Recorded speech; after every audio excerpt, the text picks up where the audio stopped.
Hello students and दोस्त लोग, क्या हाल चाल। एंड वेलकम टू रामरुच Sharma YouTube channel. I am Rishabh Sharma.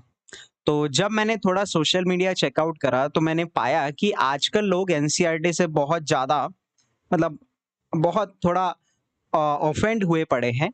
तो इसका जब मैंने कारण जानना चाहा कि आखिर पब्लिक ऐसा क्या हो गया जो एनसीईआरटी, यानी कि हम लोग भी एनसीईआरटी से की बुक से ही पढ़े हैं, डेफिनेट सी बात है, और मैक्सिमम बच्चे उन्हीं की बुक्स को रेफरेंस करते हैं। तो मुझे पता चला इसके पीछे एनसीईआरटी यानी कि जो क्लास वन की उनकी बुक है हिंदी की, उसकी एक कविता है जिस कविता का नाम है आम की टोकरी। ठीक है ना।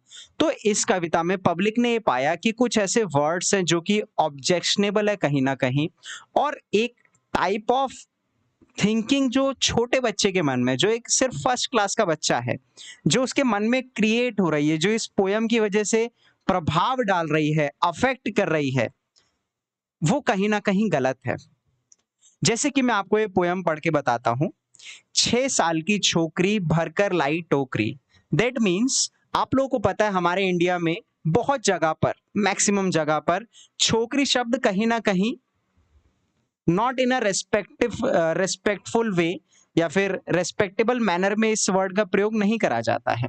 तो अगर एक फर्स्ट क्लास का बच्चा ऐसे वर्ड्स पढ़ेगा, बोलेगा, सीखेगा, तो वो आगे जाके अपने क्लासमेट से, दोस्तों से, रिलेटिव से इन वर्ड्स का प्रयोग कर सकता है। तो ये कहीं ना कहीं गलत इम्पैक्ट डाल रहा है। और कुछ लोगों का तो ये भी मानना है कि इस पोयम के थ्रू एनसीईआरटी चाइल्ड लेबर को प्रमोट कर रही है। मैं एक बार दोबारा पढ़कर बताता हूँ।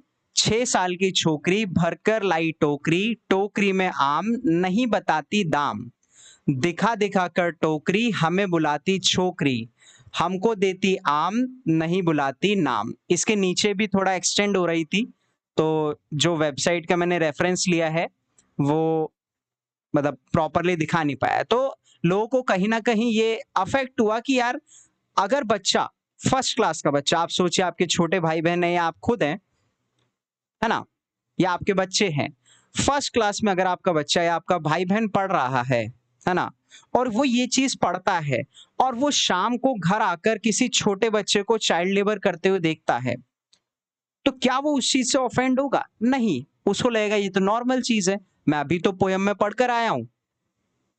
Exactly exactly। तो छोटी छोटी चीजें एक स्कूल स्टूडेंट के मन में बहुत ज्यादा प्रभाव डालती है, इम्पैक्ट डालती हैं।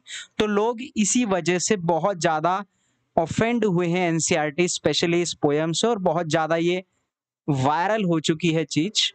तो एनसीईआरटी ने इसमें क्या सफाई दी? एनसीईआरटी ने कहा, with reference to the inclusion of poems in NCERT text books, it is to the state that in consonance with NCF 2005 perspective and with an objective to provide children an exposure to vocabulary of local languages, these poems were included at that time. Literally, I am not satisfied with this explanation. जो भी हो, किसी भी local language में छोकरी word का प्रयोग आप नॉर्मली नहीं यूज करते हैं, सीधी सी बात है। तो कहीं ना कहीं लोगों को लगा कि यार, what is this explanation how can you justify this like this, इस चीज को कैसे आप इतनी इजीली जस्टिफाई कर सकते हो। सो नेक्स्ट, जो आप देख सकते हैं, अवानिश शरण, ये आईएएस ऑफिसर हैं जिन्होंने लिखा, ये किस सड़क छाप कवि की रचना है, कृपया इस पाठ को पाठ्य पुस्तक से बाहर करें। यानी कि एनसीईआरटी को उन्होंने ये कहा कि इस चैप्टर को इस बुक से खत्म करिए। ठीक है। आप यहां पर और ज्यादा देख सकते हैं, आईएएस ऑफिसर के ही ट्वीट को टैग करते हुए एक और पर्सन ने कहा कि सर, ये बाल मजदूरी को बढ़ावा दे रहा है। तो लोगों का कहीं ना कहीं बहुत गलत इंपैक्ट पड़ा है इस चीज का, और एनसीईआरटी की इमेज जो थी आजकल बहुत ज्यादा गिरे जा रही है। आई डोंट नो व्हाई, क्योंकि हम लोग भी एनसीईआरटी से पढ़े हैं, बट कुछ लोगों का मानना है कि एनसीईआरटी कहीं ना कहीं क्योंकि बहुत पुराने पैटर्न और स्ट्रक्चर पर चली आ रही है, तो वहां पर एक गलत इंपैक्ट पड़ रहा है न्यू जनरेशन पर इन चीजों को पढ़कर।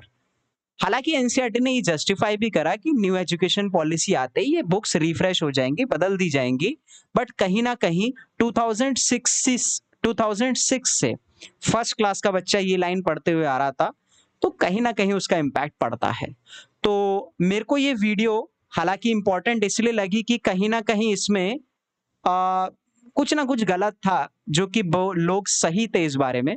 तो ज्यादा इसको मैं स्ट्रेच आउट ना करते हुए आपको सिर्फ यही बताना चाहूंगा, जो ये ट्रेंड या जो ये चीज वायरल हो रही है इसके पीछे ये बेसिकली रीजन था, और मैंने सोचा आप लोगों के साथ ये शेयर करा जाए।